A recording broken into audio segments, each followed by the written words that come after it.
ক্রুশের ওপর থেকে বলা প্রভু যিশুর চতুর্থ বাণী, যা আমরা দেখতে পাই পবিত্র শাস্ত্র মথি লিখিত সুসমাচার তার 27 অধ্যায় 46 পদে রয়েছে, ঈশ্বর আমার, কেন তুমি আমাকে পরিত্যাগ করিয়াছ? এলোই এলোই লামা সাবাক্তানি। প্রিয় বন্ধু, দুটো বিষয়ে আজকে আমরা ছোট করে আলোচনা করতে চাই। প্রথম বিষয় হচ্ছে প্রভু যিশু তিনি কেন উপলব্ধি করেছিলেন পিতা তাকে ছেড়ে গেছেন। কারণ বাইবেলের কাছে আমি একা নই, পিতা আমার সঙ্গে আছেন, আর আমি এসেছি তার ইচ্ছা পালন করার জন্য। আর দ্বিতীয় বিষয়, আজকে আপনার আর আমার জীবনের জন্য এই বাণী কি বলে। প্রথম বিষয়, কেন তিনি মনে করেছিলেন পিতা তাকে ছেড়ে গেছেন। সত্যি কি পিতা তাকে ছেড়ে গেছিলেন? প্রিয় বন্ধু, আত্মিক সম্পর্ক কখনো আমাদের জীবন থেকে সরে যায় না। আর প্রভু যিশুর সঙ্গে স্বর্গস্থ পিতার যে সম্পর্ক ছিল, সেই সম্পর্ক ছিল স্বর্গীয় সম্পর্ক। কিন্তু একটা ইচ্ছা পূরণ করার জন্য তিনি এই পৃথিবীতে এসেছিলেন, যে ইচ্ছাটা যিশাই ও ভাওবাদীর মধ্যে থেকে ঈশ্বর তিনি দেখিয়েছিলেন। যিশাই তার 6 অধ্যায় লেখা রয়েছে, যে বছর উশিয়া রাজার মৃত্যু হয় সেই বছর আমি প্রভুকে উচ্চ এবং এক উন্নত সিংহাসনে উপবিষ্ট দেখিলাম। তার রাজবস্ত্রের অঞ্চলে মন্দির পরিপূর্ণ ছিল। সরাবগণ তার সামনে দাঁড়িয়ে দাঁড়িয়ে প্রার্থনা করছিল, ঈশ্বরের গৌরব ধন্যবাদ করছিল, পবিত্র পবিত্র পবিত্র বাহিনীগণের সদাপ্রভু। তারপরে লেখা আছে, যখন তিনি দেখছিলেন, তিনি হঠাৎ করে শুনতে পেলেন একটা রব, স্বর্গ থেকে একটা আওয়াজ এলো, কে যাবে আমার পক্ষে? আপনি জানেন, এই রবটা পিতার রব ছিল। একজন ব্যক্তি এই পৃথিবী থেকে তিনি রাজি হয়েছিলেন, বললেন সরাবগণের মধ্যে থেকে একজন আমার ওষ্ঠাধর বেদি থেকে একটা অঙ্গার চিমটা দিয়ে তুলে আমার ওষ্ঠাধর সূচি করে তিনি বললেন, তোমার পাপ সকল ক্ষমা হলো। তিনি বলেছিলেন, প্রভু আমাকে পাঠাও। আজকে এই সুন্দর সকালে আমি আপনাকে উৎসাহিত করতে চাই।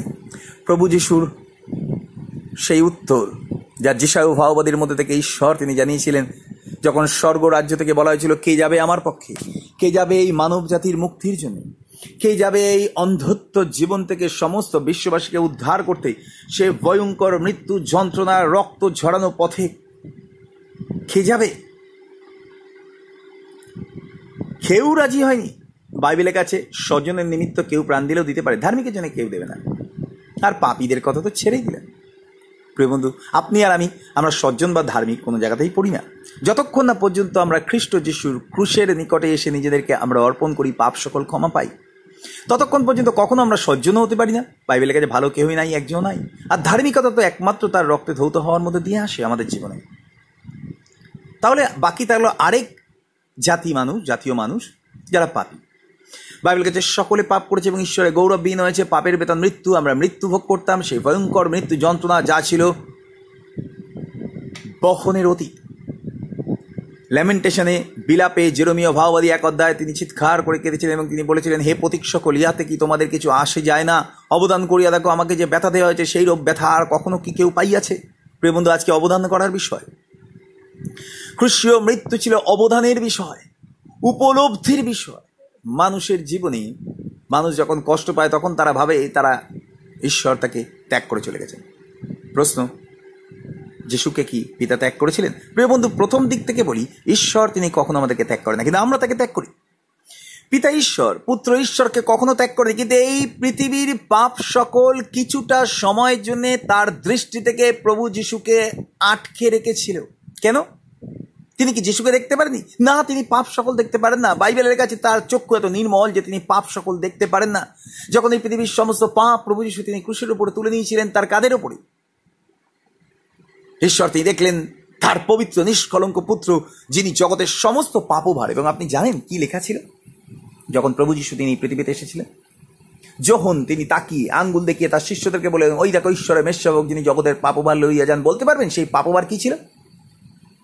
পাপভার ছিল আপনার আর আমার অন্যায়, লজ্জাহীন কর্ম সকল, আমাদের জীবনের ব্যভিচার, আমাদের জীবনে ক্রোধ, আমাদের জীবনে উন্মাদনা, আমাদের জীবনে নেশা, আমাদের জীবনে স্বেচ্ছাচারিতা, আমাদের জীবনে বিচার, আমাদের জীবনে অন্ধকারের কাজকর্ম, হিংসা, গালাগালি, সমস্ত অপরাধ সবকিছু তুলে নিয়েছেন। প্রশ্ন, একটা সুন্দর ফুল যদি তাকে নোংরা কাদামাখা অবস্থায় চুবিয়ে আপনার কাছে নিয়ে আসা হয়, আপনি কি সেই ফুলের সৌন্দর্য দেখতে পাবেন? কখনোই না। বরং আপনি সেই নোংরা ড্রেনের কাদা দেখে আপনি মুখটাকে সরিয়ে নেবেন, কি কদাকার দেখতে। আপনি জানেন, যখন মানুষ পাপ নিয়ে প্রভুর কাছে আসে তখন ঈশ্বরের কাছে আমরা অগ্রহণীয় হয়ে যাই এই রকম নোংরা পাপ দেখে। কিন্তু প্রভু যিশু তিনি এই পাপ সকল তুলে নিয়েছিলেন ক্রুশের উপরে, যেন আমরা পরিষ্কৃত হই। সেই মুহূর্তের জন্য পাপ সকলের দিক থেকে পিতা মুখ ফিরিয়েছিলেন, যিশুর দিক থেকে নয়। তিনি চিৎকার করে উঠেছিলেন, এলি এলি লামা শবক্তানি, ঈশ্বর আমার কেন তুমি আমাকে পরিত্যাগ করেছো। আমাদের পাপ সকল তার শ্রীমুখকে আচ্ছাদন করে দিয়েছে, যেসব তার 59 অধ্যায় লেখা রয়েছে, যা প্রকাশ করে একই রকম ব্যথা আমরা পাই যখন আমরা পাপে পরিপূর্ণ হয়ে যাই আর ঈশ্বরের দিকে গিয়েও আমরা আশীর্বাদ পাই না। কেন জানেন? কারণ পাপ আমাদের মর্তদেহকে ঈশ্বরের অগৌরবার্থে ব্যবহার করে। রোমীয় পত্র পড়ে দেখবেন, সেখানে 6 অধ্যায় লেখা রয়েছে, অতএব পাপ তোমাদের মর্তদেহে আর রাজত্ব না করুক, তোমরা তাহা হইলে পাপের দাস হয়ে যাবে। ঈশ্বর তিনি অনুগ্রহ দিন আমাদেরকে, যেন আমরা উপলব্ধি করতে পারি সেদিনের সেই মর্মান্তিক কষ্ট। ঈশ্বর তিনি আর আপনার জীবনের দিকে তাকিয়ে দেখতে চান না। প্রভু যিশু আর আপনার জীবনের দিকে তাকিয়ে দেখতে চান না সেই ঘৃণিত কাজ আপনার জীবনের মধ্যে দিয়ে প্রকাশ পাচ্ছে না। তিনি দেখতে চান প্রভু যিশুর পুনরুত্থানের শক্তি আপনার জীবনকে রূপান্তর করেছে, যার মধ্যে থেকে প্রেম, আনন্দ, শান্তি, দীর্ঘশ্বাসতা, মাধুর্যতা, মঙ্গলভাব, বিশ্বস্ততা, মৃদুতা, ইন্দ্রিয় দমন, পবিত্র আত্মার ফল, তার গুণগুলো প্রকাশিত হচ্ছে। তিনি আপনাকে ভালোবাসেন। পাপ সকল ঈশ্বর থেকে আপনাকে পৃথক করেছিলেন, প্রভু যিশু আবার তার সঙ্গে আপনাকে সংযুক্ত করেছেন।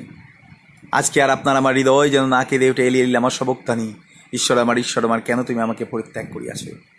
উত্তরটা ছিলেন আমাদের পাপ আমাদেরকে তার থেকে দূরে নিয়ে গেছিল, কিন্তু প্রভু যিশু সেই পাপ আমাদের জীবন থেকে তুলে নিয়ে আমাদেরকে তার কাছে ফিরিয়ে নিয়ে গেছেন।